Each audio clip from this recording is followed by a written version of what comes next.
Mean राशि वाले पिछले कुछ समय से बड़ी लंबी लड़ाई लड़ी है आपने। मीन राशि वाले बहुत परेशान हुए हो आप। कई बार तो ऐसा हुआ कि अपमान का विष भी पीना पड़ा। कई बार ऐसा हुआ तो पैसों के लिए भी हाथ फैलाना पड़ा। कई बार ऐसा हुआ तो रात में नींद नहीं आई। कई बार ऐसी स्थिति भी उत्पन्न हुई कि परिवार में भयंकर टेंशन तनाव की स्थिति उत्पन्न हो गए। कई बार तो ऐसा भी हुआ कि बिजनेस व्यवसाय साफ मंदा पड़ गया और ऐसा लगा कि अब कुछ नहीं हो सकता। उन सभी संख्याओं से बाहर निकलो। आज के इस वीडियो में मैं आपको मीन राशि वाले बहुत सारी ऐसी बातें बताने जा रहा हूं, लगभग 30 ऐसी बातें जो आपके जीवन को बदल के रख देंगी। क्योंकि इस साल 2025 में बहुत बड़े बड़े बदलाव होने जा रहे हैं। क्या क्या बदलाव होने जा रहे हैं, आपके जो गोचर कुंडली हमने निर्माण किए हैं उसमें 29 मार्च से शनि देवता कुंडली के प्रथम भाव में आपके लिए प्रवेश करने जा रहे हैं। इससे पहले 12वें भाव में थे। बहुत ज्यादा धनहानि, बहुत ज्यादा पैसों का नुकसान, बहुत ज्यादा अस्पताल का खर्चा, पैसे का जमा न होना, बैंक बैलेंस का खाली होना, परिवार में टेंशन तनाव की स्थिति आपने बहुत देखी है पिछले 2.5-3 सालों में। अब एक एक पैसे के लिए तरस गए हो। दुश्मनों ने भी आपको खूब परेशान किया, नौकरी में भी परेशानी, चिंता, हेल्थ व इशू, कर्ज, केस मुकदमा तक के नौबत भी आ गए। लेकिन अब समय बदल रहा है, अब वक्त बदल रहा है। क्या क्या बदलेगा, आइए चर्चा को आरंभ करें। 29 मार्च से शनि देवता मीन राशि वालों के लिए कुंडली के प्रथम भाव में आपके मस्तक पर में विराजमान हो रहे हैं, जिसका परिणाम ये होगा देवी और सज्जनों, सबसे पहला कि आपका धैर्य और सहनशीलता बढ़ जाएगी। शनि के प्रभाव से आपके धैर्य, संयम और कठिन परिस्थितियों में उसका सामना करने की क्षमता भी जो है सो विकसित हो जाएगी। आप काफी तेजी से काम को आगे बढ़ाएंगे देवी और सज्जनों। दूसरा, यही शनिदेव आपके संगठित और व्यवस्थित जीवन में आपको आगे बढ़ाने का प्रयास करेंगे, आपको संगठित करने की कोशिश करेंगे, व्यवस्थित करने का प्रयास करेंगे। यानी कि संगठित और व्यवस्थित जीवन आपको मिलने वाली है। तीसरा कि कड़ी मेहनत आप करने वाले हैं, कड़ी मेहनत का फल भी आपको मिलेगा। शनिदेव के प्रभाव से आपको मेहनत करने में सक्षम और कठिनाइयों के बावजूद सफलता की प्राप्ति के योग कर्म फलदाता शनि आपके लिए बना रहे हैं। तीसरा कि स्वावलंबन देंगे। स्वावलंबन का अर्थ यह होता है आत्मनिर्भर, खुद के ऊपर में भरोसा करके समस्याओं का सामना करना। तो आत्मनिर्भर आपको शनिदेव बनाने जा रहे हैं। पांचवा है कि जो लोग बुजुर्ग हैं उनको इस समय में मान सम्मान प्रतिष्ठा की प्राप्ति का विशेष योग बन रहा है। छठा है कि आध्यात्मिक विकास। शनिदेव के प्रभाव से आप आत्मनियंत्रण और आत्मबंधन की क्षमता विकसित करेंगे और आध्यात्मिक तौर पर में आपकी उन्नति होगी। सातवां, सच्चाई और न्यायप्रियता दोनों देखने को मिलेंगे। इस समय में सच्चाई के प्रति प्रेम और न्याय की भावना भी जागृत होती हुई दिखाई दे रही है आपके लिए देवी और सज्जनों।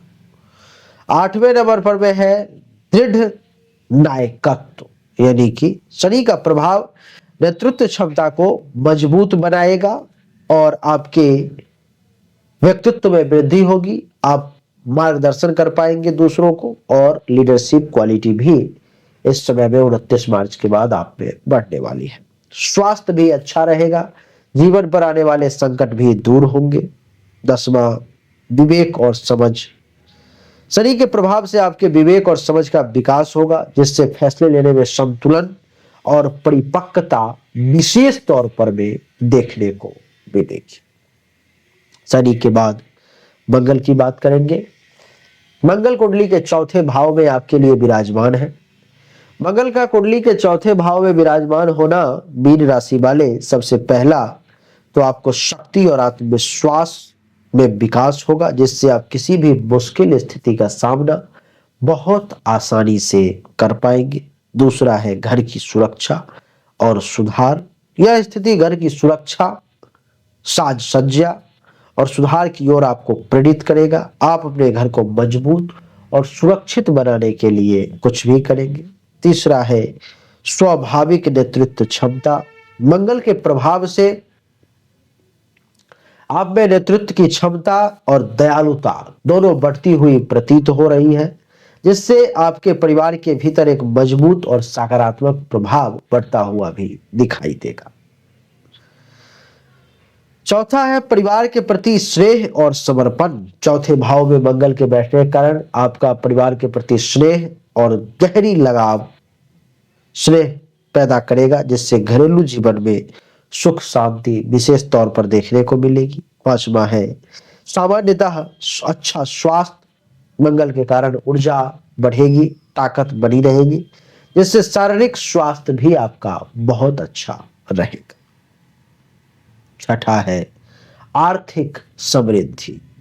चौथे भाव में मंगल का सकारात्मक प्रभाव परिवार के लिए आर्थिक समृद्धि लाएगा, विशेषकर घर की संपत्ति और भूमि से जुड़ी हुई लाभ आपको ये मंगल मीन राशि वाले विशेष तौर पर भी देने का प्रयास करेगा। सातवां है घरेलू सुख साधन में वृद्धि। मंगल के कारण आरामदायक जीवन, अच्छा घर, वाहन के लिए प्रेरित करेगा। इससे घर में सुख सुविधाएं भी इस समय, इस साल बढ़ती हुई प्रतीत हो रही है। आठवां है भावनात्मक संतुलन। यह स्थिति आपको अपने भावनाओं को समझने और संतुलित रखने की शक्ति प्रदान करता है, जिससे मानसिक शांति भी मिलने के योग है। नौवां है शक्ति और प्रेरणा का स्रोत। मंगल क्योंकि चौथे भाव में बैठकर आपको परिवार में मजबूत कड़ी आपके लिए बना रहा है और घर वालों के लिए प्रेरणा का स्रोत भी आपके लिए बनाता हुआ प्रतीत हो रहा है, तो ये भी आपके लिए एक बहुत अच्छा है।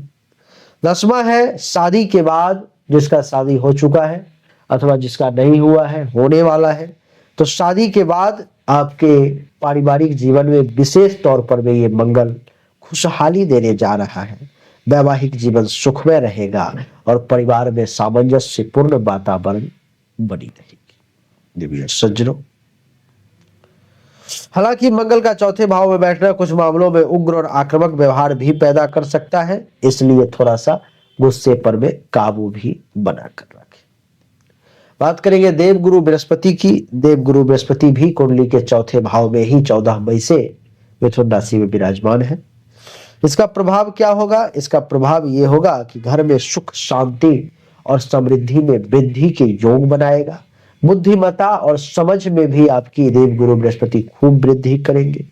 धार्मिकता और आध्यात्मिकता में भी देवगुरु बृहस्पति आपकी वृद्धि करेंगे। आप धर्म के पथ पर चलेंगे, आध्यात्मिक जीवन बिताएंगे, घर में पूजा पाठ और आध्यात्मिक गतिविधियां बढ़ेंगी, जिससे आपको मानसिक शांति मिलेगी। चौथा है समाज में भी सम्मान में वृद्धि करेगा देवगुरु। पांचवा है परिवार में शिक्षा का महत्व। परिवार में शिक्षा बढ़ती हुई प्रतीत हो रही है। छठा है आर्थिक समृद्धि, यानी कि आर्थिक तौर पर में जो है सो आपकी समृद्धि बढ़ती हुई प्रतीत हो रही है। आप एक समृद्ध व्यक्ति के तौर पे जाने जाएंगे।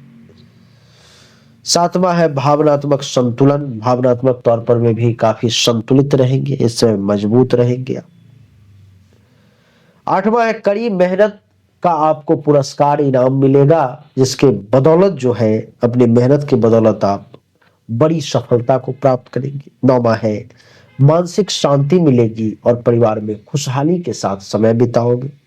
10वां है शादी और परिवार में सुख। गुरु का चौथे भाव में होना, शादी जिसका नहीं हुआ है उसको शादी करवाएंगे और जिसका पारिवारिक जीवन टेंशन तनाव से भरा हुआ है उसको सुख समृद्धि देंगे, परिवार में संतुलन बनाएंगे, तो बढ़िया रहेगा। तो देवी और सज्जनों, मीन राशि वालों के लिए बहुत समय के बाद एक बड़ा बदलाव, एक बहुत अच्छी चीजें देखने को मिल रही हैं, जिसका स्वागत करने के लिए आप भी तैयार रहे, इस अच्छे फल को ले। और अगर आप पर्सनली अपने बारे में जानना चाहते हो मुझसे तो सामने दिए गए व्हाट्सएप नंबर पर मैसेज करें, जन्म तारीख, जन्म समय भेजें, वीडियो को लाइक करें, चैनल को सब्सक्राइब करके इसके बेल आइकन के बटन को दबा दें और कमेंट में लिखें जय श्री राम।